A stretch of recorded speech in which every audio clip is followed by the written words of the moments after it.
Hello everybody, this is the chapter Plants Life or Plant Reproduction of class 5th. Have you ever thought about parts of the food that you are eating? Like potato, what parts of the plant? Carrot, what parts of the plant?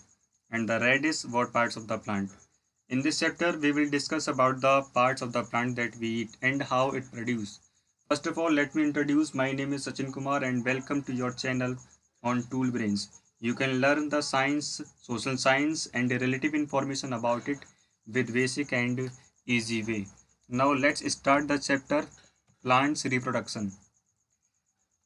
तो देखिए यहाँ पर first we discuss about the introduction to plants life. Plants play an essential role in maintaining balance in the nature or living things directly or indirectly depends on the plants for their survival. तो देखिए ये जो plant जो है बहुत ज़्यादा ज़रूरी होते हैं हमारे नेचर को बैलेंस करने के लिए बहुत ज़्यादा ज़रूरी होते हैं. तो और जो भी हमारे सारे जो लिविंग ऑर्गेनिज्म होते हैं इन प्लांट्स पर डायरेक्टली और इनडायरेक्टली डिपेंड रहते हैं अपने सर्वाइवल के लिए. If you look around and make a list of all the plant's products you use, the list will be never ending. It helps you to realize that plants play an important role in your life, be it the clothes you wear or the food you eat. If we keep on using plants and plants product, one will think that plants will soon be finished, but it doesn't happen. So because plants reproduce, they reproduce to give rise to new plants, so we keep our getting plants produce for our consumption. तो देखिए क्या होता है कि ये जो plants के जो प्रोडक्ट होते हैं अगर इनकी आप लिस्ट बनाते हो, प्लांट्स के प्रोडक्ट की जब आप लिस्ट बनाओगे तो ये लिस्ट कभी भी ख़त्म नहीं होगी. Never ending of this list, never ending of this list, कभी भी ख़त्म नहीं होगी.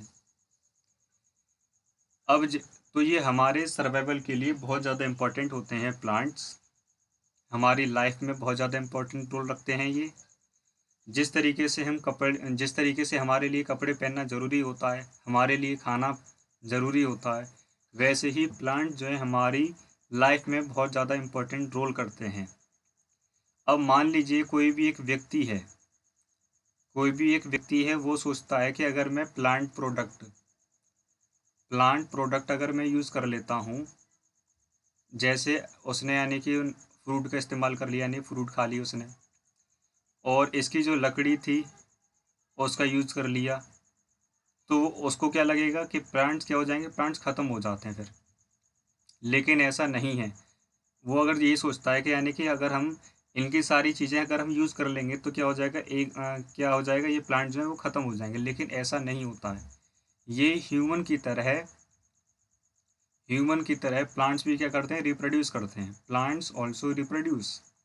ह्यूमन की तरह प्लांट्स भी रिप्रोड्यूस करते हैं, और जिसकी वजह से ये जो फॉरेस्ट प्रोडक्ट जो बढ़ते रहते हैं और कभी भी ख़त्म नहीं होते. अच्छा, ये जो रिप्रोडक्शन है ये हमारे 2 टाइप्स का होता है.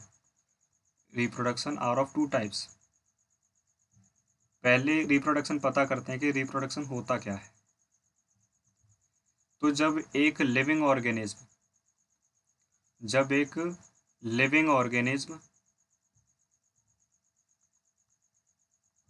अपने ही जैसे लिविंग ऑर्गेनिज्म को एक लिविंग ऑर्गेनिज्म अपने ही जैसे लिविंग ऑर्गेनिज्म को रिप्रोड्यूस करता है तो उसी को हम क्या बोलेंगे, रिप्रोडक्शन कहते हैं. रिप्रोडक्शन कहा जाता है. When one living organism reproduce their own kinds of living organism, अपने ही जैसे को जब रिप्रोड्यूस करता है इसको क्या बोला जाता है, रिप्रोडक्शन. अब देखिए प्लांट रिप्रोडक्शन में देखा जाए, प्लांट्स रिप्रोडक्शन हमारा 2 टाइप्स का होता है. प्लांट्स रिप्रोडक्शन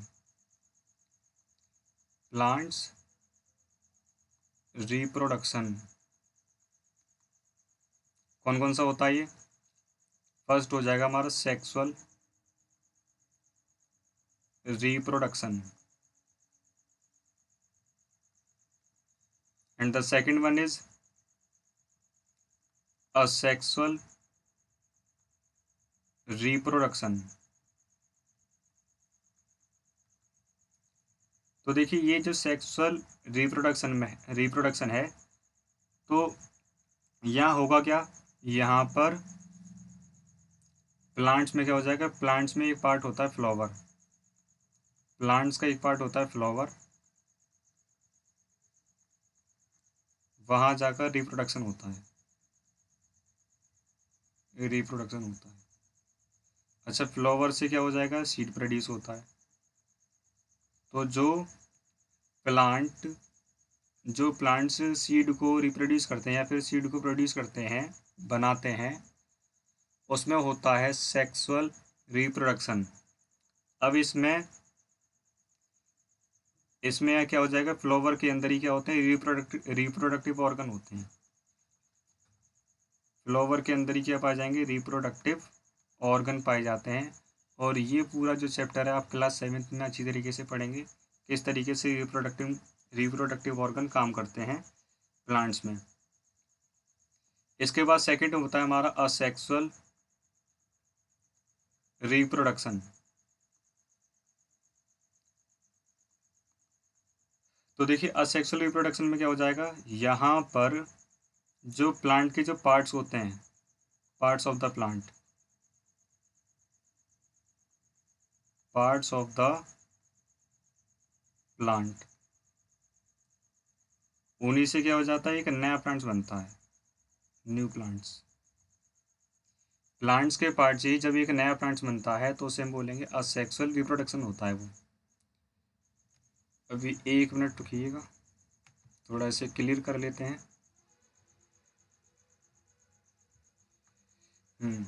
तो असेक्सुअल रिप्रोडक्शन के बारे में पढ़ रहे थे हम। असेक्सुअल रिप्रोडक्शन,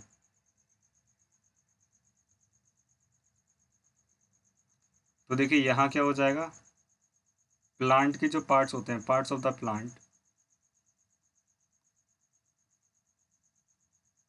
इनसे एक नया प्लांट बनता है, न्यू प्लांट बनता है। क्या बनेगा, एक नया प्लांट बनता है। अब यहाँ पर पार्ट्स क्या क्या होते हैं उसके, वो स्टेम भी हो सकता है, स्टेम से भी नया प्लांट बन सकता है, इसकी रूट से भी नया प्लांट बन सकता है, और इसकी लीव से भी क्या हो जाएगा, नया प्लांट बन सकता है, और स्पोर्ट से भी नया प्लांट्स बन सकता है। Spores, leaves, roots, stem, these are the parts of the plant and reproduce a new plants या फिर मेक्स द न्यू प्लांट्स। अच्छा, इस प्रोसेस को हम क्या बोलेंगे, वेजिटेटिव प्रोपेगेशन, वेजिटेटिव प्रोपेगेशन।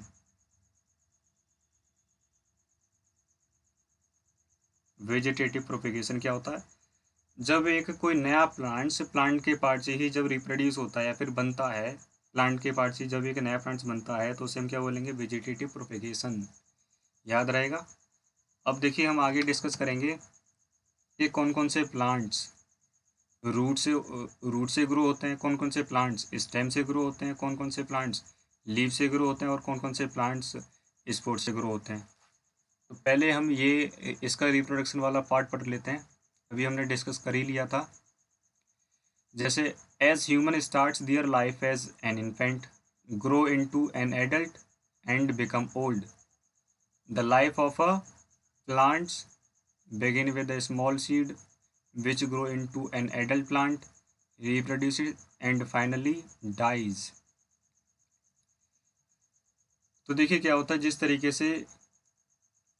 तरीके से ह्यूमन की जो लाइफ है वो कैसे स्टार्ट होती है कि इन्फेंट से, यानी कि एक शिशु से स्टार्ट होती है, फिर उसके बाद वो एडल्ट होता है, एडल्ट के बाद फिर वो ओल्ड हो जाता है, ओल्ड के बाद फिर वो ख़त्म हो जाता है। सेम कंडीशन यहाँ होती है प्लांट्स में। तो इसकी लाइफ कैसे स्टार्ट होती है, इसकी लाइफ होती है सीड से स्टार्ट होती है, फिर उसके बाद एक एडल्ट प्लांट बनता है, फिर उसके बाद ट्री बनता है, फिर फाइनली वो भी क्या हो जाएगा, वो भी ख़त्म हो जाता है। तो this is a continuous process. That happens over and over again. तो ये जो प्रोसेस लगातार होती रहती है। तो most plant reproduce through seeds, but in some plants growth of a new plants can also take part from different parts of the plants like root, stem, leaf etcetera. तो यहाँ पर क्या हो जाएगा, जो ज़्यादातर जो प्लांट्स होते हैं ना वो किससे ग्रो होते हैं, वो सीड से ग्रो होते हैं। लेकिन कुछ पार्ट्स हमारे रूट से ग्रो होते हैं, कुछ प्लांट्स हमारे स्टेम से ग्रो होते हैं, कुछ प्लांट्स हमारे लीफ से भी ग्रो होते हैं और स्पोर से भी ग्रो हो जाते हैं। तो देखिए रूट से कौन कौन से प्लांट हैं जो ग्रो हो जाते हैं, वो हो जाएंगे एप्पल्स, पीयर, ब्लैकबेरीज और उसके बाद है स्वीट पोटैटो। ठीक है। अगर इनकी रूट्स को काट कर सॉइल के अंदर प्लांट कर दिया जाता है, ठीक है, अभी जैसे एप्पल्स, पीयर, ब्लैकबेरीज और उसके बाद स्वीट पोटैटो, अगर इनकी रूट को काट कर सॉइल में प्लांट कर दिया जाता है तो क्या हो जाएगा, इनसे भी नए प्लांट्स बन जाते हैं। याद रहेगा। अच्छा, और भी एग्जांपल मैं बता देता हूँ, जैसे कैरेट भी, जैसे carrot carrot it is also a root, ये भी क्या है, एक रूट है। और हमारा होता भी रेडिश, मूली, ये भी क्या है, ये भी रूट है। तो जब हम ये रूट को सॉइल के अंदर प्लांट कर देते हैं तो क्या हो जाएगा, ये नए प्लांट्स में कन्वर्ट हो जाता है, convert into the new plants. ठीक है। अच्छा, इसके बाद होता है growing new plants from stem. Stem से कौन कौन से प्लांट्स ग्रो होते हैं, तो इसके दो मेथड होते हैं। स्टेम से भी ग्रो होने के लिए दो मेथड होते हैं। स्टेम से ग्रो होने के लिए भी क्या कौन कौन से मेथड होते हैं, दो मेथड होते हैं। फर्स्ट हो जाएगा हमारा अंडरग्राउंड स्टेम, अंडरग्राउंड स्टेम। इसके बाद सेकंड हमारा है स्टेम कटिंग। देखते हैं अंडरग्राउंड स्टेम से कौन कौन से प्लांट्स ग्रो होते हैं और उसके बाद स्टेम कटिंग से कौन कौन से प्लांट्स ग्रो होते हैं। देखिए, you must have seen small shoot emerging from potatoes stored for many days in the kitchen. Potato and onion are two such plants which can grow from stems. The new shoots grow from little buds on potato called eyes, or each bud and can grow into a new potato plant. Thus, you can grow a new potato plant by planting a potato, cutting with eyes in the soil. Similarly, an onion, when planted in the soil, gives rise to a new onion plant. तो देखिए क्या होता है, underground stem की पहले बात करेंगे। Underground stem, अब मान लीजिए आपके पास पोटैटो रखे हुए हैं, काफ़ी दिनों से आपके पास पोटैटो रखे हुए हैं किचन में। ठीक है। जब इसे यानी कि बहुत दिनों बाद, लगभग यानी कि मान लीजिए 10 या फिर 12 दिन बाद आप इन्हें ऑब्जर्व करोगे तो इनके ऊपर आपको कुछ बर्ड्स दिखाई देते हैं, बर्ड्स। ठीक है। और जब ये जो बर्ड्स होती है ना, आइज़ भी कहा जाता है, आइज़ ऑफ द पोटैटो, ये भी कहा जाता है। तो जितनी भी बर्ड्स होती हैं पोटैटो के ऊपर, हर एक से क्या होता है, हर एक से एक नया प्लांट्स बन सकता है। इन्हीं से क्या हो जाएगा, एक नया प्लांट्स बन सकता है, किससे, बर्ड से। सेम कंडीशन हमारा ऑनियन में भी होता है। ऑनियन की भी अगर स्टेम हम कहाँ लगा देते हैं, इसकी स्टेम अगर सॉइल में प्लांट कर देते हैं, कहाँ पर, सॉइल में अगर प्लांट कर देते हैं तो इससे भी क्या हो जाएगा, एक new onion plant, new onion plants बन जाता है। इसके बाद हमारा अगला होता है स्टेम कटिंग।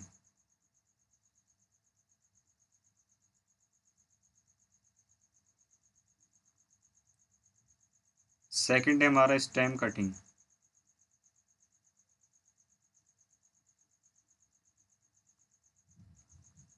अब क्या होता है stem cutting, if the stems of some plants like geranium, sugarcane, rose, coleus are cut and planted in the soil. They develop roots and grow into new plants.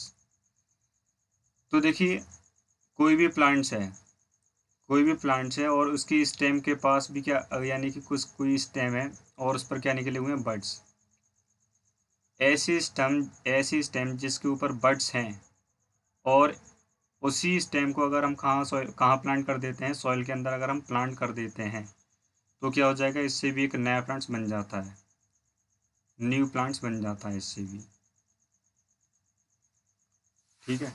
और कौन कौन से प्लांट ऐसे हैं जो स्टेम कटिंग से grow होते हैं, तो जैसे मैंने आपको बताया था जेरानियम, शुगर केन, इनकी स्टेम को काट कर आप सॉइल में प्लांट कर दीजिए तो क्या हो जाएगा, इनसे एक नया प्लांट्स आपको मिल जाएगा।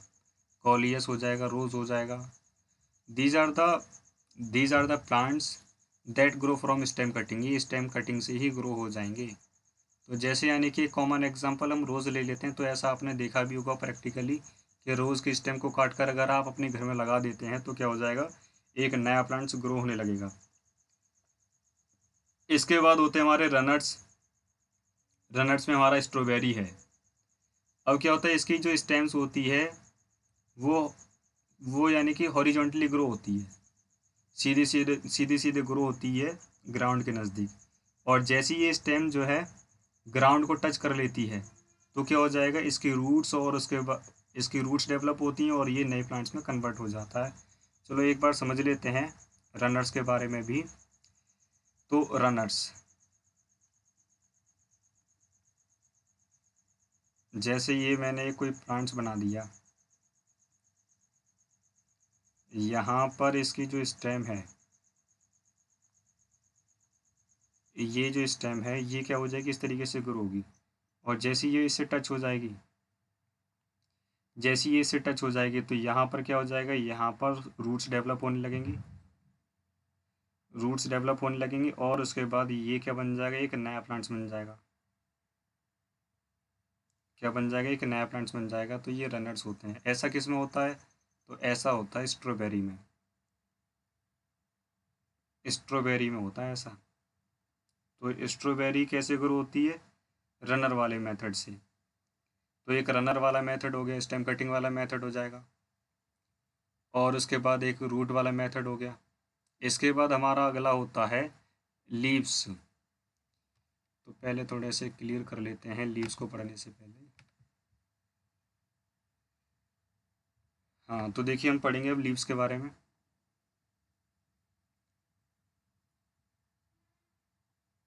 लीव्स, तो growing new plants from leaves. तो देखिए लीव से किस तरीके से प्लांट्स ग्रो होते हैं। तो Bryophyllum is a kind of leafy plant with fleshy leaves. These leaves grow buds along their edges. When a leaf drops onto the moist soil surface, each bud in the margin can grow into a new plant. अब क्या होता है, इसमें देखिए इसका एक example है leaf से जो ग्रो होता है प्लांट्स, ब्रायोफाइलम। ब्रायोफाइलम, अब ये जो ब्रायोफाइलम की जो लीव्स होती हैं, इसके साइड से कुछ, इसके साइड से क्या होते हैं, यानी कि इसके साइड में बड्स निकली होती हैं। और जब बड्स निकली होती हैं, अगर यही बड्स वाली जो लीव्स है जैसे ये ग्राउंड पर गिर जाती है तो सॉइल मिलने पर क्या हो जाएगा, सॉइल मिलने पर ये एक नए प्लांट्स में कन्वर्ट हो जाती है, न्यू प्लांट्स में। तो हर एक बड से यहाँ पर इसके साइड में जितनी भी बड्स निकली होती हैं, और हर एक बड से क्या हो जाएगा, एक नया प्लांट्स बनेगा, हर एक बड से एक नया प्लांट्स बनेगा। तो ये चीज़ याद रखनी है। जैसे ब्रायोफाइलम है, एक और एग्जांपल है मुझे याद आ रहा है, ये वो है बेगोनिया। बेगोनिया, तो ये भी किससे होता है, ये भी लीफ से होता है। आगे डिस्कस करते हैं। अगला है हमारा कैलोन। देखिए पहले इसके बारे में थोड़ा सा पढ़ लेते हैं। Kalanchoe has been nicknamed as the maternity plant और मदर ऑफ थाउजेंड्स। तो देखिए ये जो कैलेंचू है, ये एक मतलब कैलेंचू क्या है, एक निक नेम्ड है, जो कि यानी कि किससे जाना जाएगा, मैटरनिटी प्लांट्स और उसके बाद मदर ऑफ थाउजेंड, इसके नाम से जाना जाता है। क्यों जाना जाता है? क्योंकि अ new plants can be grown by simply placing a leaf in the soil. ये भी किससे हो जाएगा, ये भी ग्रो होता है किससे, लीफ से ग्रो होता है। जैसे ही इसकी लीफ जब सॉइल में प्लांट कर दी जाती है तो ये भी एक नई प्लांट्स में कन्वर्ट हो जाता है। अगला देखिए हमारा होता है स्पोर्ट्स से, new plants from sports, new plants from sports. तो some plants such as the ferns and mosses grow with the help of the small structure called spores instead of seed. Spores like seed can survive harsh weather. Spores like seed can survive harsh weather condition and develop into a new plants. अभी देखिए क्या होता है कि यहाँ पर sport से कौन कौन से प्लांट्स ग्रो होते हैं, वो हो जाते हैं हमारे फर्न एंड मोसिस। फर्न एंड मोसिस हमारे किससे होते हैं, ये स्पोर्ट से ग्रो होते हैं। ये सीड से ना होकर ये हमारे प्लांट जो हैं स्पोर्ट से ग्रो होते हैं, और ये एक हार्श वेदर कंडीशन में भी डेवलप हो सकते हैं। It develop into a harsh weather condition. ठीक है, तो ये था हमारा स्पोर्ट्स के बारे में। ये कौन कौन से होते हैं, फंड एंड मोसिस होते हैं। इसके बाद हमारा देखिए अगला होता है स्ट्रक्चर ऑफ अ सीड। तो देखिए इसमें क्या होता है, जैसे मैं पहले एक सीड स्ट्रक्चर बना लेता हूँ। ये एक बीन सीड है, कुछ इस तरीके का ही होता है। चलो दोबारा से बना लेते हैं।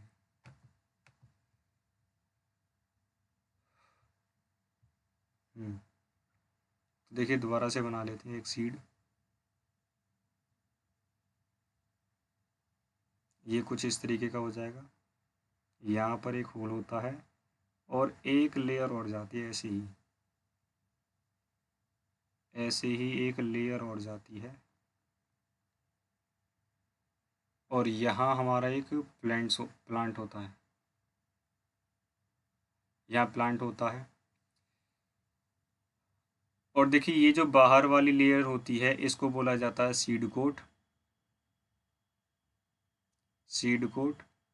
और यहाँ जो एक होल होता है इसे बोला जाता है हाइलम,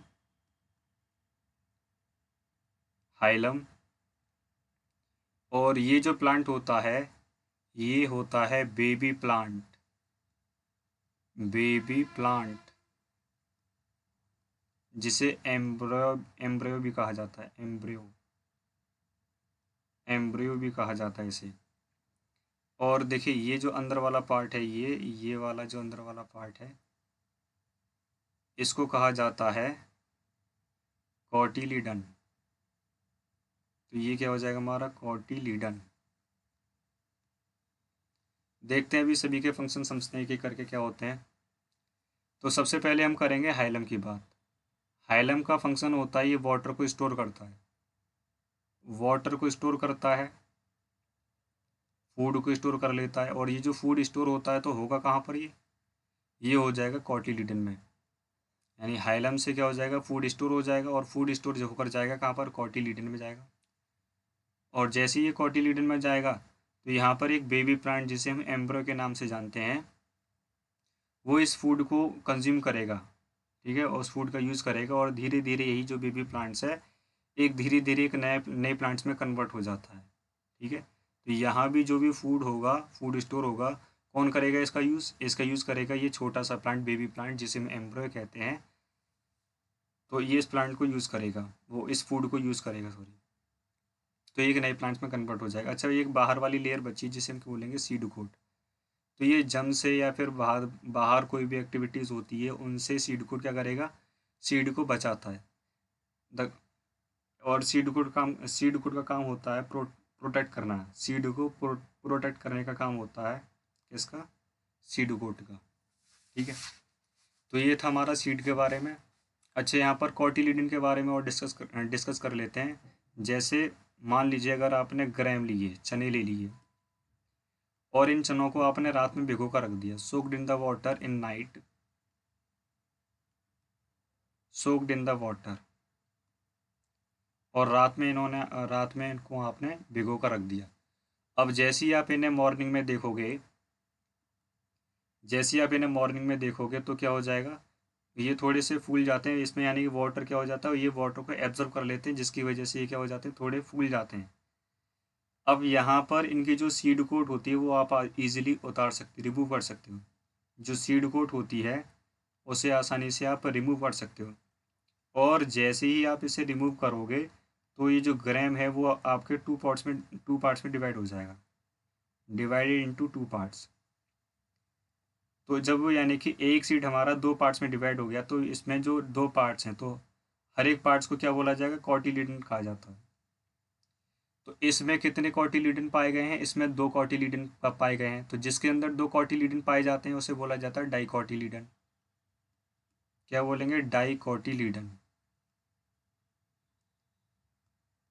और ऐसे ही हम एक वीट सीड ले लेते हैं, वीट सीड या फिर राइस सीड, इसमें से कोई एक सीड ले लेते हैं।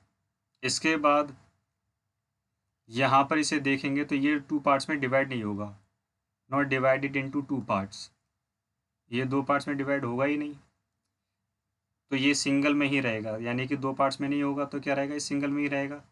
तो जो सिंगल कॉटिलीडन होता है उसे बोलते हैं मोनोकॉटिलीडन। तो ये हो जाएगा monocotyledon. I hope you have cleared about the dicotyledon and monocotyledon. तो ये सारे पॉइंट जो आपको क्लियर हो गए। अच्छा, कौन कौन से सीड ऐसे हैं जिसमें जो मोनोकॉट होते हैं, तो मोनोकॉट हमारे राइस होता है, चावल होते हैं, वीट होता है, और उसके बाद मेज़ होता है। इसमें क्या हो जाएगा, ये हमारे मोनोकॉट सीड होते हैं, सिर्फ इसके अंदर एक ही कॉटिलीडन होता है, इसलिए इन्हें मोनोकॉटिलीडन कहा जाता है। अच्छा, इसके बाद हम डिस्कस करेंगे growing new plants from seed, यानी कि नए प्लांट सीड से कैसे ग्रो होते हैं। ठीक है, जैसे जैसे आप एप्पल खाते हो, ऑरेंज खाते हो, और या फिर चीकू या फिर मैंगो, इसमें से आप कोई भी फल खाते हो, तो क्या होता है, you can easily find the seed and discard it as an inedible and indigestible part of the fruit. तो क्या होता है, इसमें आपको जो सीड मिलता है उसका आप कोई भी यूज़ नहीं करते, आप उसे फेंक देते हो और खाते नहीं हो, क्योंकि वो क्या होता है, इनडाइजेस्टेबल पार्ट होता है फ्रूट का, जिसे आप नहीं खाते हो। However seed are extremely important, आप सीड नहीं खाते हो, फेंक देते हो, लेकिन ये जो सीड है बहुत ज़्यादा इम्पोर्टेंट होता है, because they give rise to the baby plant. और इसी सीड से क्या हो जाएगा, एक बेबी प्लांट्स प्रोड्यूस होता है in condition of good sunlight for proper warmth, appropriate water, air and seed grows into new baby plants और सीडलिंग। तो क्या हो जाएगा, जब इस सीड को proper water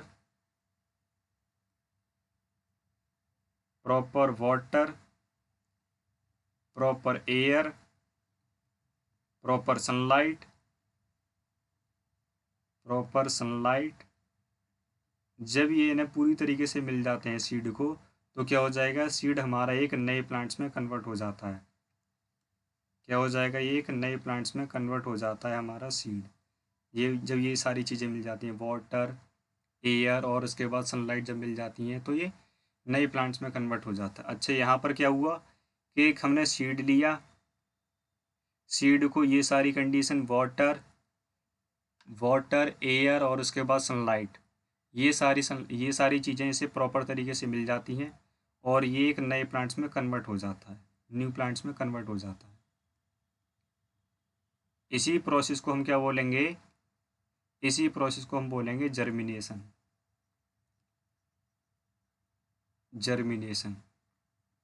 when new plants grow from the seed that is called the germination। अच्छा, ये जो सीड से जो नया प्लांट बना है ना, ये क्या है, ये एक सीडलिंग है, ये सीडलिंग है। अभी इसे सीडलिंग कहेंगे, यानी कि एक छोटा सी तो प्लांट है, तो इसे सीडलिंग कहा जाता है। याद रखना ये कि सीडलिंग क्या होता है। अब इसमें देखिए डिफरेंट डिफरेंट स्टेज क्या है इसकी।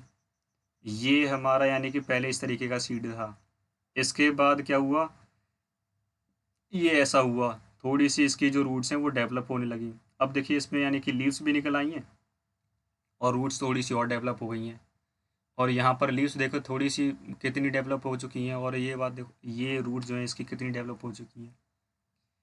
और ये अब की बार प्रॉपर तरीके से आपको इसकी जो लीव्स हैं वो दिखाई दे रही हैं, अब रूट्स भी निकल आई है, और ये हमारा क्या बन गया, एक नया प्लांट बन गया। This is called the seedling. तो इसे हम क्या बोलेंगे, सीडलिंग कहते हैं। अब क्या होगा, आपने सीड तो लगा दिए, सीड लगाने के बाद क्या होगा,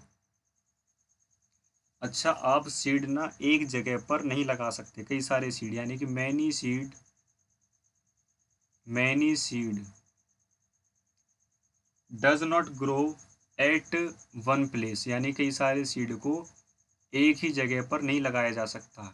does not grow at one place, क्यों नहीं लगाया जा सकता, देखिए जब कई सारे सीड को एक जगह पर लगा दिया जाता है तो उन्हें एयर और वार्मथ और क्या हो जाएगा, वाटर, ये प्रॉपर तरीके से नहीं मिल पाता है इनके लिए। हर एक सीड हर सीड क्या करेगा, एयर के लिए, वार्मथ के लिए, वाटर के लिए एक दूसरे के साथ compete करेगा, तो प्रॉपर तरीके से नए प्लांट्स नहीं बन पाएंगे। तो हमें कभी भी कई सारे जो सीड्स होते हैं उन्हें एक जगह पर नहीं लगाना चाहिए, क्योंकि वो फूड के लिए, अपने फूड के लिए क्या करेंगे, compete करते हैं एक दूसरे से, और उन्हें वो प्रॉपर तरीके से नहीं मिल पाता है, तो वो सीड खराब हो जाते हैं और नए प्लांट्स में कन्वर्ट नहीं हो पाते हैं। अच्छा चलो, जब यानी कि अब सीड से नए प्लांट्स बन जाते हैं, सीड से जब नए प्लांट्स बन जाते हैं तब उन पर सीड आते हैं, क्या आ जाएगा, इन पर सीड आते हैं। तो इनके सीड उसी जगह पर ना गिर जाएं, नए प्लांट की जो सीड हैं उसी जगह पर ना गिर जाएं, यानी कि सेम प्लेस पर ना गिर जाएं, तो उसके लिए यानी कि इन सीड को दूर करने के लिए कुछ एजेंट्स होते हैं, कुछ एजेंट्स होते हैं। ये जो प्लांट्स हैं इनके ऊपर जो सीड आते हैं, तो इन सीड को उन पेरेंट प्लांट से अलग करने के लिए कुछ एजेंट्स होते हैं, यानी कि उन सीडों को अलग कर पाते हैं, सीड्स को अलग कर पाते हैं। तो वो कौन कौन से एजेंट्स हैं, तो वो हो जाएगा वाटर, वाटर की वजह से क्या हो जाएगा, जो सीड होते हैं वो अपने पेरेंट प्लांट से अलग हो जाते हैं। विंड की वजह से भी क्या हो जाएगा, वो अपने पेरेंट प्लांट से अलग हो जाते हैं। एनिमल की वजह से भी क्या हो जाएगा, वो अपने पेरेंट प्लांट से अलग हो पाते हैं। और एक्सप्लोजन की वजह से भी क्या हो जाएगा, एक्सप्लोजन की वजह से भी वो अपने पेरेंट प्लांट से अलग हो पाते हैं। वाटर की वजह से, विंड की वजह से, एनिमल की वजह से और एक्सप्लोजन की वजह से वो अपने पेरेंट प्लांट से अलग हो जाते हैं, तो उसे बोला जाता है डिस्पर्सल ऑफ सीड। तो अपने पेरेंट प्लांट से अलग होना, सीड का अपने पेरेंट प्लांट से अलग होना, तो उस प्रोसेस को हम क्या बोलेंगे, डिस्पर्सल ऑफ सीड। याद रखिएगा, डिस्पर्सल ऑफ सीड। तो यहाँ पर डिस्पर्सल ऑफ सीड में sowing many seed together can lead to insufficient space, यानी कि उन्हें प्रॉपर तरीके से स्पेस नहीं मिल पाता, वाटर नहीं मिल पाता, लाइट नहीं मिल पाती है, एयर नहीं मिल पाती है, मिनरल्स नहीं मिल पाते हैं, जिससे कि यानी कि जो उनकी ग्रोथ है वो सही तरीके से हो नहीं पाती है। ठीक है, तो if all the seed produce by plants fall under it, it cause crowded condition. अगर मान लीजिए एक साथ अगर कई सारी सीड को एक पास लगा दिया जाता है तो क्या हो जाएगी, क्राउडेड कंडीशन बन जाती है, जिससे यानी कि उनकी कई सारे सीड की डेथ भी हो सकती है। ठीक है, और ग्रो ऑफ अनहेल्दी, और मतलब प्रॉपर तरीके से वो ग्रो नहीं हो पाएंगे। अब आगे डिस्कस करेंगे। Thus mature seed should scatter away from the parent plants to give rise to healthy new plant. तो इन्हें क्या होता है, अपने पेरेंट प्लांट से अलग होना पड़ जाता है कि वो अच्छी तरीके से ग्रो हो सके। तो उनके डिस्पर्जल के लिए, सीड को डिस्पर्स करने के लिए कौन कौन हेल्प करता है, wind, water, animal and explosion. तो पहले विंड के बारे में देख लेते हैं। हाँ, पहले विंड के बारे में देख लेते हैं। विंड,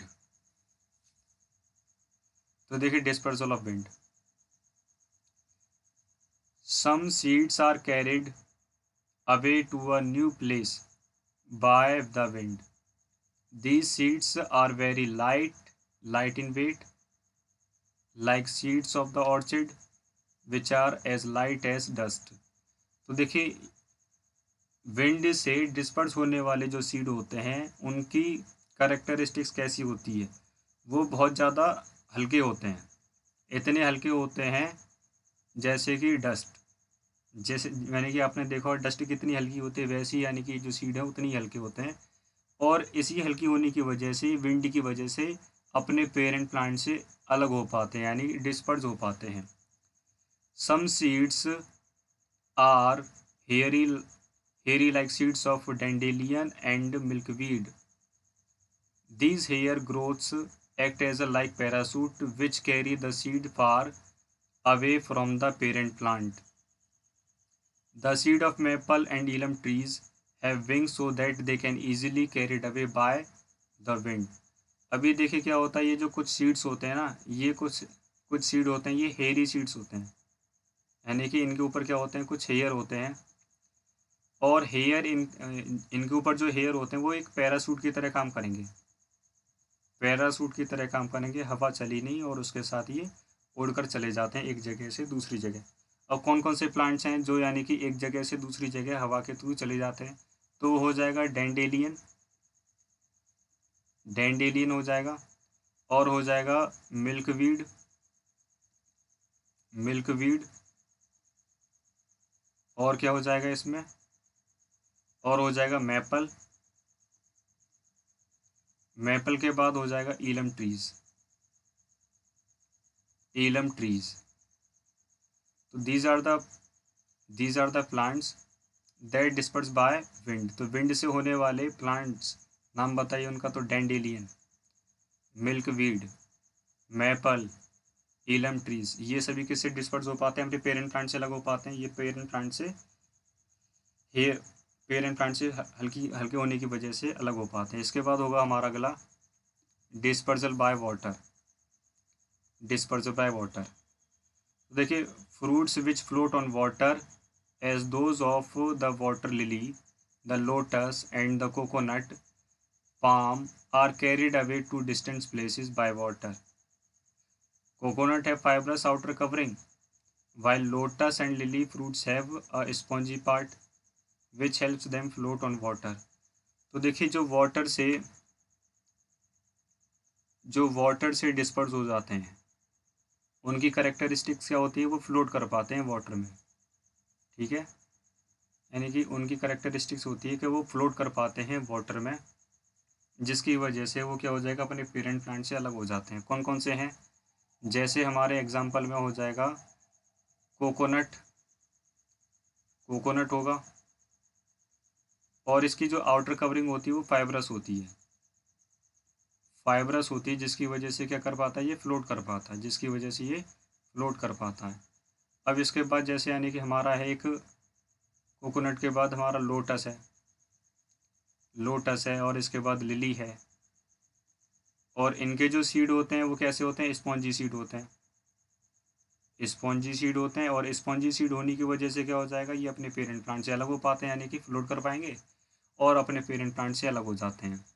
तो ये था वाटर से, वाटर की वजह से कौन कौन से सीड जो हैं वो अपने पेरेंट प्लांट से अलग हो जाते हैं। इसके बाद है डिस्पर्सल बाय एनिमल्स, एनिमल से कौन कौन से प्लांट जो अलग हो पाते हैं वो देखेंगे। Some plants produce juicy fruits which attract animals and they like to eat them. Animal eat the fruit and excrete the undigested seed of these fruit, which thus get dispersed to different places. Blackberry, cherry, apple seeds are dispersed in this way. ठीक है, similarly birds also like to eat fruit and they help to disperse seed to other areas through their droppings. तो देखिए क्या होता है, जैसे humans में क्या होता है, तो देखिए ह्यूमंस में क्या होता है, ये फ्रूट्स तो खा लेते हैं, फ्रूट्स खा लेते हैं और इनके जो सीड होते हैं वो उसे फेंक देते हैं। और अगर यही सीड इसको अगर फेवरेबल कंडीशन मिल जाए, अगर इसी को फेवरेबल कंडीशन मिल जाए तो क्या हो जाएगा, ये भी एक नए प्लांट्स में कन्वर्ट हो जाएंगे, यही सीड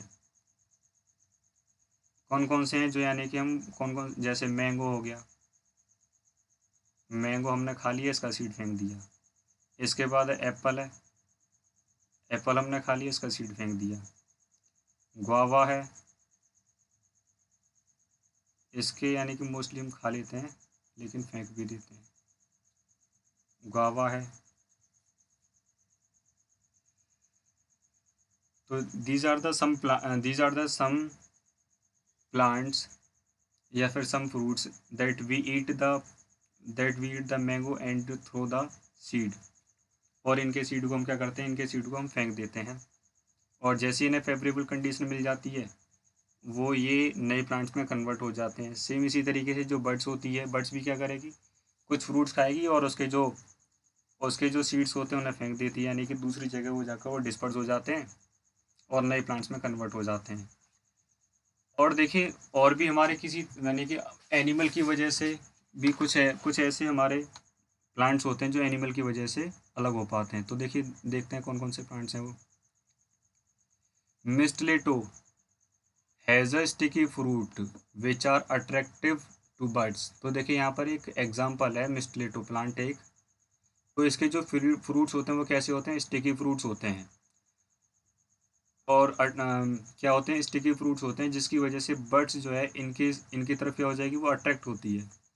अट्रैक्ट होती है तो क्या हो जाएगा, the sticky seed of these fruits stick to the birds beak. जब यानी कि वो इन्हें खाने के लिए जब इनकी तरफ अट्रैक्ट होती है, तो इसके जो तो ये बर्ड्स की बीक यानी कि बर्ड्स की जो चोंच होती है उस पर ये क्या हो जाते हैं, चिपक जाते हैं। When they rub their birds on the bark of the tree to calm them, the sticky seeds are left behind on the bark and grow into new mistletoe plant. तो देखिए यहाँ पर हुआ क्या, कि जो मिस्टलेटो प्लांट होता है, मिस्टलेटो जो प्लांट होता है, इसके जो फ्रूट्स होते हैं, इसके जो फ्रूट्स होते हैं वो बहुत ज़्यादा अट्रैक्टिव होते हैं। तो बर्ड्स इधर आती है ना खाने के लिए, बर्ड्स इन्हें खाने के लिए आती है। और खाने के बाद क्या होता है, अच्छा ये कुछ स्टिकी भी होते हैं, स्टिकी भी होते हैं। जब इन्हें यानी खाती है तो ये जो सीड होते हैं ना, ये बर्ड्स की बीक से ये स्टिक हो जाते हैं, चिपक जाते हैं। बर्ड्स की बीक से क्या हो जाते हैं, ये स्टिक चिपक जाते हैं। और जैसे ही चिपक जाते हैं तो अपने आप को थोड़ा कंफर्टेबल करने के लिए अपनी बीक को क्या करेगी, ये अपनी बीक को बार्क से रब कर देती है। रब कर देगी किससे, बार्क से रब कर देती है। जिससे क्या हो जाएगा, जो सीड है ना वो गिर जाते हैं और उसके बाद नए प्लांट्स में कन्वर्ट हो जाते हैं, convert into the new plant. इसके बाद है some seeds have spines, hook, thorns और स्टिफ हेयर ऑन देम, और these seeds gets hooked on the fur of animal and birds and are carried far away from the parent plant। कॉकलेबर है, bird rock है, tiger snail है, spear grass है, और इसके बाद ये जो यानी कि हमें बिना पता चलते ही क्या हो जाता है, ये डिस्पर्स हो जाते हैं। कैसे होते हैं, जैसे मान लीजिए जब आप किसी भी जंगल से निकलते हो, तो जब यानी कि वहाँ पर कई घास फूस होती है, तो घास फूस जब होती है तो जब वहाँ से आप निकलोगे तो उस उनके कुछ सीड पर क्या होता है, कुछ स्पाइस यानी कि कुछ कांटे निकले होते हैं, कुछ हुक से लगे होते हैं उस पर, कुछ तोंग सींग वगैरह निकले होते हैं, और कुछ के जो है यानी कि हेयर भी निकले होते हैं। जिसकी वजह से क्या हो जाता है, वो आपके कपड़ों पर या फिर किसी भी एनिमल की बॉडी से चिपक जाते हैं। जब यानी कि एनिमल को लगता है कि हमारी मेरी बॉडी पर कुछ चिपका हुआ है, तो वो क्या करेगा, अपनी बॉडी को रिलैक्स करने के लिए उन सीड को वो रब कर देगा। जैसे ही वो रब कर देगा तो वो क्या हो जाएगा, वो दूसरी जगह पर जाकर क्या हो जाते हैं, वो डिस्पर्स हो जाते हैं। क्या हो जाएंगे, वो दूसरी जगह पर जाकर वो डिस्पर्स हो जाते हैं। ठीक है, तो अभी हमारा क्या बचता है फिर, ये डिस्पर्सल बाय हमारा बच्चा फिर डिस्पर्सल बाय एक्सप्लोजन। तो ये करेंगे dispersal by explosion. Some plants have pods that explode when ripe and shoot out their seeds to distant places। Pea and bean plants also keep their seeds in a pod. When seeds become ripe, the pod dries, it bursts open to scatter the pea and bean seed. तो देखिए क्या हो जाएगा, कुछ plants पर क्या होते हैं, पोट्स होते हैं, ठीक है, सम प्लांट्स है पोट्स। फिर उसके बाद जब पोट्स होते हैं तो वही वही क्या होते हैं ना, वही एक्सप्लोड हो जाते हैं, फट जाते हैं। फटने के बाद क्या, when ripe and shoot out, जैसे ही वो पक जाते हैं, पकने के बाद क्या हो जाएगा, वो पोट जो है फट जाते हैं। फटने के बाद क्या हो जाएगा, उनके सीड जो है इधर उधर गिर जाते हैं, अपने पेरेंट प्लांट से कुछ दूरी पर जाकर वो एक्सप्लोजन की वजह से क्या हो जाएगा, वो फट जाते हैं। जैसे कौन कौन से प्लांट्स हैं जो राइप होने पर एक्सप्लोड हो जाते हैं, वो हो जाएगा पी, बीन प्लांट्स होता है ये, ठीक है। तो इनके पोट्स क्या हो जाते हैं, फट जाते हैं, और उनके जो सीड्स होते हैं वो दूर गिर जाते हैं अपने पेरेंट प्लांट से। और जैसे यानी कि ना फेवरेबल कंडीशन मिल जाती है तो ये भी एक नए प्लांट्स में कन्वर्ट हो जाते हैं। थोड़ा आप लिख कर पता करते हैं। जैसे हमने एक पी प्लांट ले लिया, और इसका जो पोड होगा, जैसे ये राइप हो जाएगा तो यानी कि पोड होगा तो वो क्या हो जाएगा, एक्सप्लोड हो जाएगा। और एक्सप्लोड होते ही यहाँ से क्या निकलेंगे, यहाँ से सीड जो है अपने पेरेंट प्लांट से अलग हो जाते हैं। किससे हो जाते हैं, अपने पेरेंट प्लांट से अलग हो जाते हैं ये वाले सीड। और इन्हें भी जब फेवरेबल कंडीशन मिल जाती है तो ये भी हमारे एक नए प्लांट्स में कन्वर्ट हो जाते हैं। इसके बाद होता है हमारा, अच्छा, ये हमारा एक है point, the squirting cucumber burst open and shoots its seed up to the 27 feet away from the parent plant. The seeds may travel the distance of 62 miles per hour. अभी देखिए क्या होता है, जब हमारे यानी कि कुकुम्बर, जो खीरा तो आपने सभी ने देखा ही होगा, जब ये कुकुम्बर क्या होता है, जब ये कुकुम्बर बस्ट होता है तो ये इतनी तेज़ी से बस्ट होता है कि जो इसके सीड होते हैं ना, वो लगभग 27 फीट दूर जाकर गिर जाते हैं अपने पेरेंट प्लांट से।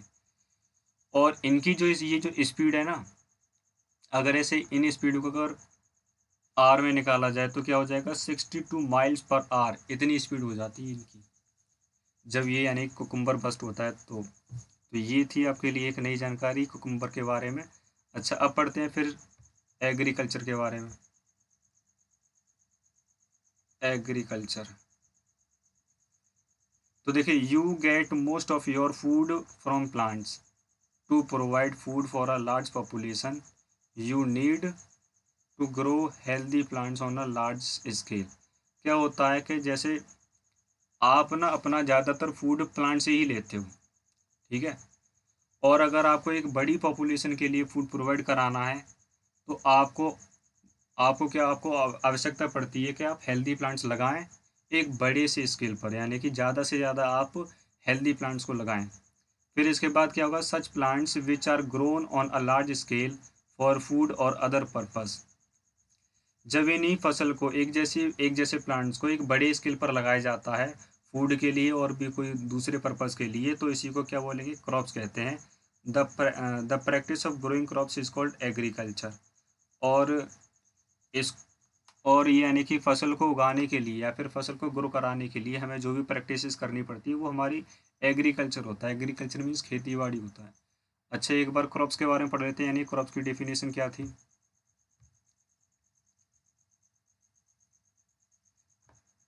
तो देखिए हम पढ़ेंगे अभी क्रॉप्स की डेफिनेशन। क्रॉप्स, तो देखिए, same type of plant same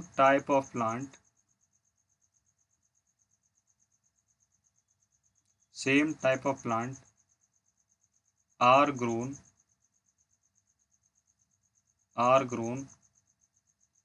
on a large scale जब एक बड़े से स्केल पर एक जैसे प्लांट्स को लगाया जाता है, उसी को हम क्या बोलेंगे, इज कॉल्ड क्रॉप। उसी को क्रॉप कहा जाता है। और क्रॉप लगाने के लिए हमें जो भी प्रैक्टिसेस करनी पड़ती हैं, इसके लिए हमें जो भी प्रैक्टिसेस करनी पड़ती हैं उसे हम एग्रीकल्चर कहते हैं। एग्रीकल्चर, क्या क्या करना पड़ता है हमें एग्रीकल्चर में, वो आगे पढ़ेंगे। तो देखिए, हम जो भी फसल लगाते हैं ना, तो उन सभी को डिफरेंट क्लाइमेटिक कंडीशन की और उसके बाद सॉइल जो है यानी कि उनके लिए अलग अलग सॉइल की ज़रूरत होती है, आवश्यकता होती है। The temperature and the amount of light vary according to the time of the day and season of the year. So you see different crops are grown in different season. Some crops grow in warm season while others grow in cold season. तो क्या होता है कि सभी जो भी हम plants लगाते हैं तो ऐसा नहीं है कि सभी को जो है एक जैसे सॉइल एक जैसा मतलब एक जैसी वार्मथ की ज़रूरत पड़ती है। तो सभी को यानी कि अलग अलग वार्मथ डिफरेंट सॉइल की ज़रूरत होती है। तो इसलिए तो इस कंडीशन में आपने देखा होगा जो प्लांट्स हैं वो अलग अलग सीज़न में लगाए जाते हैं। अलग अलग सीज़न में यानी कि वार्म सीज़न में अलग प्लांट्स लगाए जाते हैं, वार्म सीज़न में अलग प्लांट्स लगाए जाते हैं और उसके बाद कोल्ड सीज़न में भी अलग प्लांट्स लगाए जाते हैं, अलग तरीके के प्लांट्स लगाए जाते हैं। तो देखिए ये सीज़न के बेस पर हमने क्या कर दिया, सीज़न के बेस पर हमने फसल को डिवाइड कर दिया। तो ये फसल कितनी प्रकार में डिवाइड हो गई, सीज़न एक हो जाएगा हमारा खरीफ क्रॉप्स हो जाएगा। दूसरा हमारा क्या हो जाएगा, रबी क्रॉप्स हो जाएगा। Kharif crops and rabi crops क्या होता है, kharif crops and rabi crops ये भी डिस्कस करेंगे। तो देखिए thus farmer grow plants according to the season that suit to the growth of the crop and the winter season from November to April. Crops like wheat, oats, barley are grown. These crops are called rabi crops. देखिए कुछ फसल, हाँ देखिए कुछ फसल यानी कुछ crops कब लगाई जाती हैं, नवंबर में कल्टीवेट किया जाता है उन्हें और इसके बाद इन्हें अप्रैल में हार्वेस्ट कर लिया जाता है। कल्टीवेट यानी कि ग्रो करते कब है हम, नवंबर में, और इसे काट लिया कब जाता है, अप्रैल में काट लिया जाता है। तो देखिए लगाया कब गया था ये, विंटर सीजन में, विंटर सीजन में। तो जब ऐसी क्रॉप जो विंटर सीजन में लगाई जाती हैं, ऐसी क्रॉप जो विंटर सीजन में लगाई जाती हैं उसे हम क्या बोलेंगे, rabi crops. That is called the rabi crops.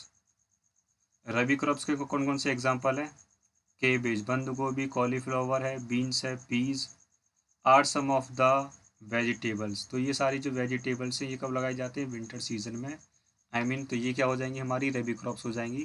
Cabbage, cauliflower, beans, Ps ये सभी हमारी विंटर सीजन में होती हैं, तो ये रबी क्रॉप्स हो जाएंगी। इसके बाद देखिए हमारा क्या होता है, crops which are grown in the summer season. यानी कुछ फसल हमारी कहाँ होती हैं, समर सीजन में होती हैं। जून में इन्हें लगाया जाता है और अक्टूबर में इन्हें हार्वेस्ट कर लिया जाता है। तो वो कौन कौन सी हैं, जैसे हमारे राइस हैं, मेज़ मक्का हो जाएगा, बाजरा हो जाएगा, मिलेट मतलब बाजरा हो जाएगा, ये हमारे खरीफ क्रॉप्स होते हैं। ठीक है, वेजिटेबल्स में हमारे क्या आ जाएगा, पम्पकिन हो जाएगा, ब्रिंजल है और उसके बाद लौकी हो जाता है। ये सभी हमारे समर सीजन में होते हैं, तो ये क्या कहलाएंगे, फिर खरीफ क्रॉप्स हैं।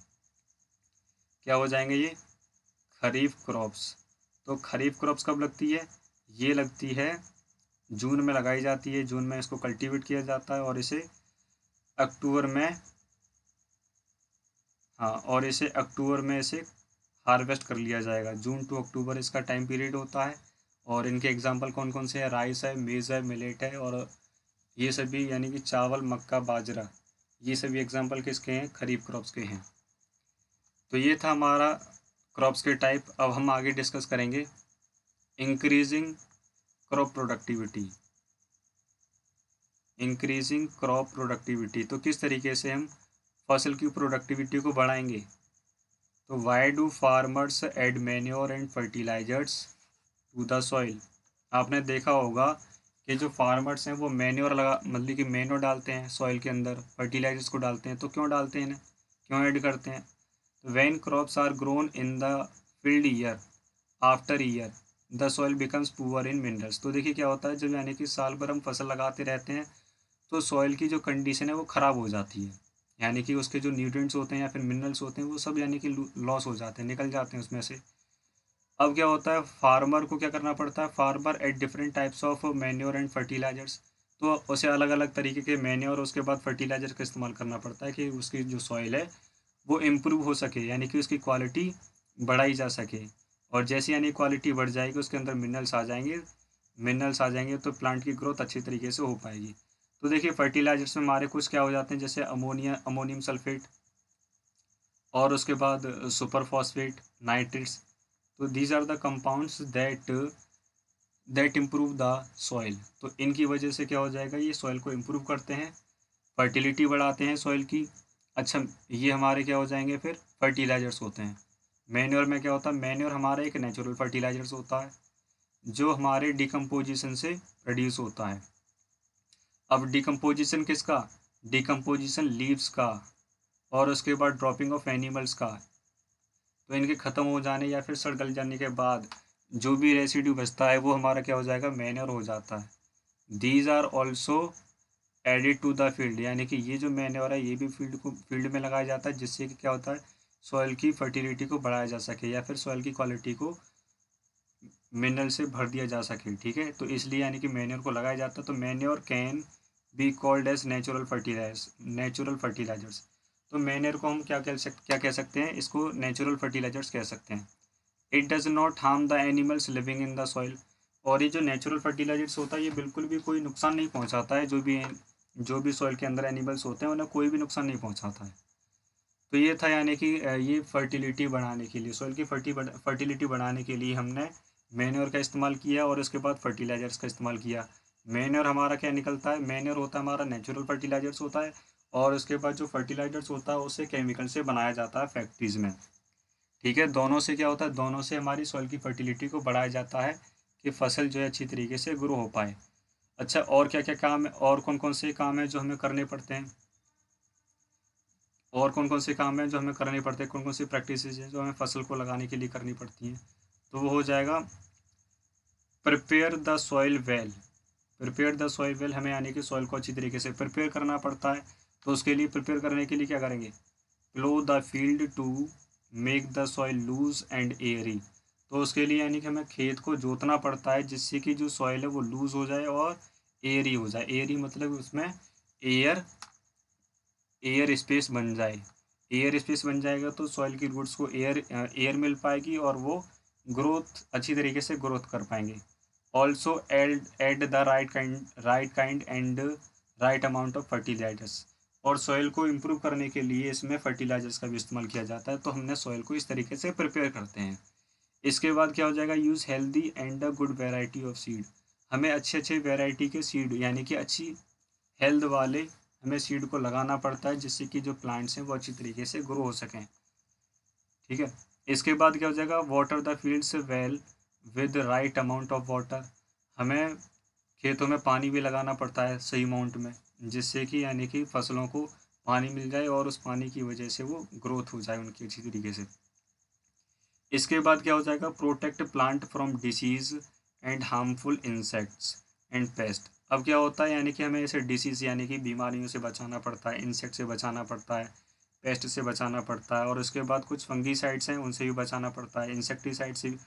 अच्छा, इनसे बचाने के लिए हम क्या करेंगे, इनसे बचाने के लिए हम फंगीसाइड का इस्तेमाल करते हैं, हम इंसेक्टिसाइड का इस्तेमाल करेंगे, पेस्टिसाइड का इस्तेमाल करेंगे। जब इनको स्प्रे किया जाता है, जब इनका छिड़काव किया जाता है फसलों पर, तो बचाने के लिए, इंसेक्ट से बचाने के लिए और पेस्ट से बचाने के लिए और बीमारियों से बचाने के लिए इनका छिड़काव किया जाता है, फंगीसाइड, इंसेक्टिसाइड और पेस्टिसाइड का। Protect plants from being eaten by grazing animals. तो देखिए, और ये यानी कि जो एनिमल्स जो घास खाते हैं वो फसल भी मतलब कि वो फसल को भी नुकसान पहुंचा सकते हैं। तो ग्रेजिंग एनिमल से बचाने के लिए भी हमें क्या करना पड़ता, फेंसिंग करनी पड़ती है खेतों की, जिससे कि जो एनिमल्स हैं वो हमारे खेत में ना घुस जाएं और जाकर हमारी फसल को ख़राब ना कर दें। फिर उसके बाद क्या होता है, जब यानी कि फसल पक जाती है, फसल पकने के बाद हम उसे हार्वेस्ट करेंगे, फसल को काट लेते हैं, काटने के बाद हम उसे स्टोर करेंगे। ठीक है, और स्टोर करने के बाद कि उसमें मॉइस्चर यानी कि उसमें मॉइस्चर का मतलब हो जाएगा कि जो वाटर होता है वाटर से बचाया जाता है, जम से, और उसके बाद एनिमल से बचाया जाता है। एनिमल में मोल्स और रैट्स हो जाएंगे और इंसेक्ट्स हो जाएंगे। इन सभी से बचाना पड़ता है किसको, फसल को। तो देखिए अभी तक हमने डिस्कस किया, तो थोड़ा यानी कि हम समराइज़ कर लेते हैं यहाँ पर हमने क्या क्या डिस्कस कर लिया है। हाँ, तो एक बार हम डिस्कस कर लेते हैं। तो देखिए सबसे पहले हमने पढ़ा है रिप्रोडक्शन।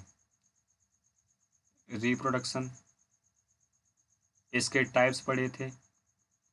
टाइप्स में क्या हो जाए, टाइप्स में हमने क्या पढ़े, सेक्सुअल रिप्रोडक्शन और असेक्सुअल रिप्रोडक्शन पढ़े थे। और हमारा जो सेक्सुअल रिप्रोडक्शन से क्या हो जाएगा, यानी पहला जो मेथड था हमारा सेक्सुअल में, इससे हमारा सीड प्रोड्यूस हो रहा था। इसके बाद सेकंड हमारा क्या था, असेक्सुअल। असेक्सुअल में क्या होता है, पार्ट यानी जो प्लांट के जो पार्ट्स होते हैं ना, उनसे क्या बनेगा, उनसे नया प्लांट्स बन जाता है, नया प्लांट्स बन गया। ठीक है।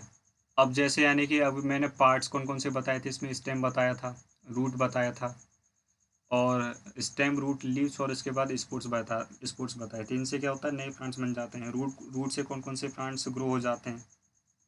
ठीक है। और इसके बाद मैंने आपको बताया था लीव से कौन कौन से प्लांट्स ग्रो हो जाते हैं। और मैंने आपको स्पोर्ट्स से भी बताया था, स्पोर्ट्स से कौन कौन से प्लांट्स ग्रो हो जाते हैं। स्टेम से भी बताया था। स्टेम के भी दो मेथड बताए थे, एक तो बताया था मैंने अंडरग्राउंड स्टेम और स्टेम कटिंग बताया था। स्टेम कटिंग के बाद हम आगे डिस्कस करते हैं। हमने आगे डिस्कस किया था फिर सीड के बारे में। सीड का स्ट्रक्चर पढ़ा था जिसके अंदर हाइलम था, कॉटिलीडन भी था, सीड कोट था, और उसके बाद एम्ब्रो जो बेबी प्लांट था वो भी था। कॉटिलीडन का फंक्शन क्या था ये भी हमने डिस्कस किया था, यानी कि उसको फूड स्टोर कर लेता है, और फूड स्टोर करने के बाद क्या करेगा, ये बेबी प्लांट्स को प्रोवाइड करा देता है, जिससे बेबी प्लांट्स एक नया प्लांट्स में बन जाता है। जब यानी कि सीड से जब एक नया प्लांट्स बनता है, तो मैंने एक प्रोसेस का नाम बताया था, जर्मिनेशन बताया था मैंने आपको, जर्मिनेशन बता दिया था। तो ये हमारे ये कौन सी वाली प्रोसेस थी, सीड से जब नया प्लांट्स बनता है तब मैंने बताया था। अच्छा, सीड से जब नया प्लांट्स बन जाता है उसे हम क्या बोलेंगे, सीडलिंग कहते हैं।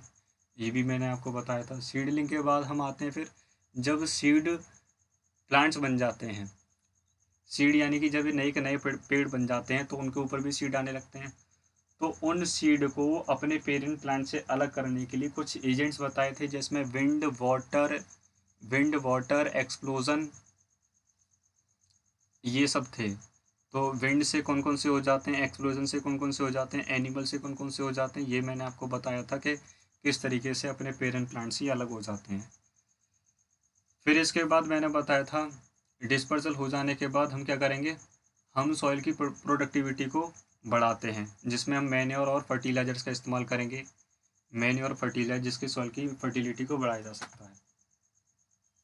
अच्छे, इसमें मैंने आपको क्रॉप्स के बारे में बताया, फसल के बारे में। फसल हमारी जो होती है यानी कि same type of plants grown in the same field in a large scale field. एक बड़े से स्केल में जब यानी कि एक जैसे प्लांट्स लगाए जाते हैं तो उसे हम क्या बोलेंगे, उसे हम फसल कहते हैं। ठीक है। फसल भी मैंने आपको सीजन के बेस पर दो टाइप्स की बताई थी, एक खरीफ क्रॉप्स बताई थी, एक रबी क्रॉप्स बताई थी। खरीफ क्रॉप्स हमारी रेनी सीजन में होती है लगभग, यानी कि समर सीजन क्रॉप्स कह सकते हैं हम उसे, जिसके एग्जाम्पल मैंने आपको बताए थे। खरीफ क्रॉप्स के एग्जाम्पल जैसे राइस है, ये मैंने बताया था आपको एग्जाम्पल।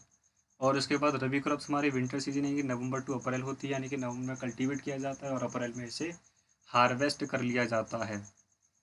तो ये बताया था फिर मैंने आपको। और इसके जो भी एग्जांपल बताए थे मैंने, व्हीट और बार्ली बताए थे इसके एग्जांपल। अच्छा, सॉइल की फर्टिलिटी हो गया। इसके बाद क्या होता है कि एग्रीकल्चर प्रैक्टिसेस, एग्रीकल्चर यानी कि हमें खेती बाड़ी के लिए कौन कौन से काम करने पड़ते हैं, जिसमें यानी कि हमें सॉइल को प्रिपेयर करना पड़ता है, जिसमें हम जोत कर उसके बाद मैन्योर और फर्टिलाइजर्स को ऐड करने के बाद लगा सकते हैं। और अच्छी क्वालिटी के हम सीड का इस्तेमाल करते हैं, जिससे कि हमारे जो नए प्लांट्स हैं वो अच्छी तरीके से ग्रो हो सकें। हम वाटर का इस्तेमाल करते हैं, पानी देते हैं पौधों को। इसके बाद क्या हो जाएगा, हमें यानी कि फंगीसाइड, इंसेक्टिसाइड और पेस्टिसाइड का इस्तेमाल करना पड़ता है कि हम इसे इंसेक्ट से और उसके बाद पेस्ट और डिसीज से बचाया जा सके। ठीक है। ग्रेजिंग एनिमल से बचाने के लिए हमें फेंसिंग करना पड़ता है। और इसके बाद जब यानी कि हम फसल को काट लेते हैं तो काटने के बाद हम स्टोर करते हैं, तो उसे मॉइस्चर से बचाया जाता है, जर्म से, और उसके बाद एनिमल्स कौन से, मोल्ड्स, रैट्स, और उसके बाद कुछ इंसेक्ट, इनसे बचाना पड़ता है। आई hope you have cleared all the topic in this chapter. अगर आपको वीडियो पसंद आया हो या फिर आपको चैप्टर अगर अच्छी तरीके से समझ में आया है, then you can like and subscribe this channel. Thank you and thanks for watching. मिलते हैं अगली नेक्स्ट चैप्टर में।